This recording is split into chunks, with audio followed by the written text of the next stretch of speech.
seconds for a speech.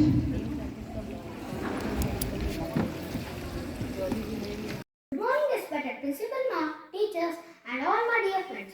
My name is Niti, studying in second standard. I wish you all a very happy Republic Day. Today is 26th January, so we all are gathered here to celebrate 77th Republic Day. Republic Day is our national festival of India, so we should celebrate this day with a great joy and happiness. On this day, the Constitution of India came into effect in 1950. It made our country republic with its own laws and rules. Means the people have the power to choose their leaders. Republic Day teaches about the importance of freedom, equality, unity, peace and democracy. Because of this, our great freedom fighters were very hard for India's independence. They gave their lives to make India free. Today we honor their sacrifices. Every Republic Day reminds us how far we have came as a nation. It is a day to remember our duties towards the country. Because ಇಂದಿನ ನಾಗರಿಕರಾದ ನಾವೆಲ್ಲರೂ ತುಂಬಾ ಸವಾಲುಗಳನ್ನು ಎದುರಿಸುತ್ತಿದ್ದೇವೆ.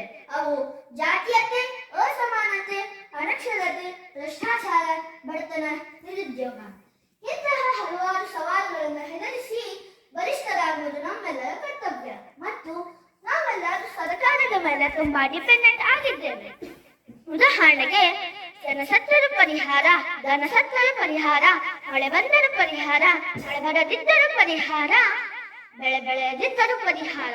ಹೀಗೆ ನಾವು ಎಲ್ಲದಕ್ಕೆ ಸರ್ಕಾರದ ಮೇಲೆ dependent ಆದರೆ ನಮ್ಮ ದೇಶ ಮುಂದೆ ಬರುವುದು ಯಾವಾಗ? ನಾವೆಲ್ಲರೂ ಒಂದು ಸಾರಿ ಆತ್ಮ ಅವಲೋಕವನ್ನು ಮಾಡಿಕೊಳ್ಳೋಣ. ದೇಶ ನನಗೇನು ಮಾಡಿದೆ ಎಂದು ಪ್ರಶ್ನಿಸುವುದಕ್ಕಿಂತ ದೇಶಕ್ಕಾಗಿ ನಾನು ಏನು ಮಾಡಿದೆ ಎಂದು ಆಗ ಮಾತ್ರ ನಾವೆಲ್ಲರೂ ದೇಶದ ಅಭಿವೃದ್ಧಿಗೆ ಸೇವೆ ಸಲ್ಲಿಸಲು ಶಪಥ ಮಾಡಲು ಸಿದ್ಧರಾಗಬಹುದು. ಫ್ರೆಂಡ್ಸ್, ತಮ್ಮೆಲ್ಲರಿಗೂ ಗೊತ್ತಿರುವ ಹಾಗೆ ಭಾರತವು ವಿಶ್ವದ 2ನೇ ಅತಿ ದೊಡ್ಡ ರಾಷ್ಟ್ರ. ಇದು 32,87,263 ಚದರ ಕಿಲೋಮೀಟರ್ ವಿಸ್ತೀರ್ಣವನ್ನು ಹೊಂದಿದೆ. ಇಲ್ಲಿ 28 ರಾಜ್ಯಗಳು, 8 ಕೇಂದ್ರ ಆಡಳಿತ ಪ್ರದೇಶಗಳು ಇವೆ.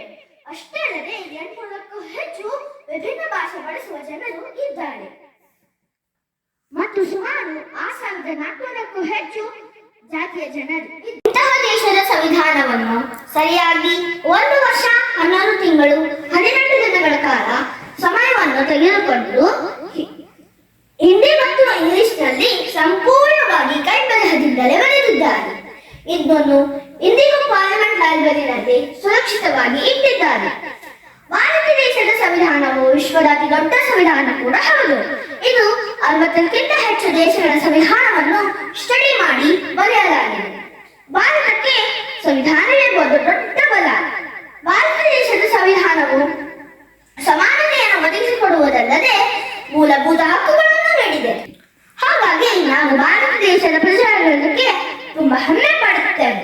So always respect our country, honor our constitution and work hard together to make India the best nation.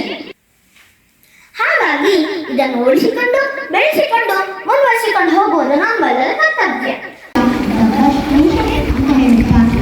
ನನಗೆ ಮಾತನಾಡಲು ಅವಕಾಶ ಕೊಟ್ಟಿರುವಂತ ತಮ್ಮೆಲ್ಲರಿಗೂ ಬಾಗಿದ ತಲೆ ಮುಗಿದ ಕೈಗಳಿಂದ ವಂದಿಸಿ ನನ್ನ 2 ಮಾತುಗಳು ಮುಗಿಸುತ್ತೇನೆ. ಅವಕಾಶಕ್ಕಾಗಿ ಧನ್ಯವಾದಗಳು.